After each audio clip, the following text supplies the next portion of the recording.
The Grand California 600 model also has an overcab bed located above the front seats.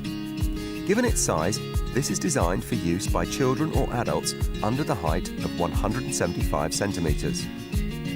To start, press the button located here to pull out the bed, and then continue to use the handle to manually pull the bed out until the strap folds down automatically.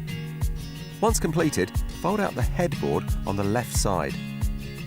To hop up into bed, remove the ladder which is located just here and unfold, making sure it's fully extended before attaching it securely to the handle of the roof bed, like this.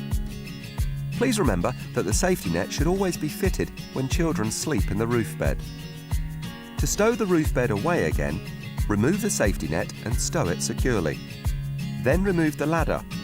Fold it up and place it back on the roof bed, clicking the two black hooks into place to hold it tightly.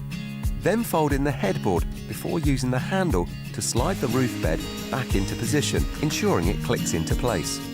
Finally, fold in the left strut above the bench seat. And that's it. You can hit the open road again.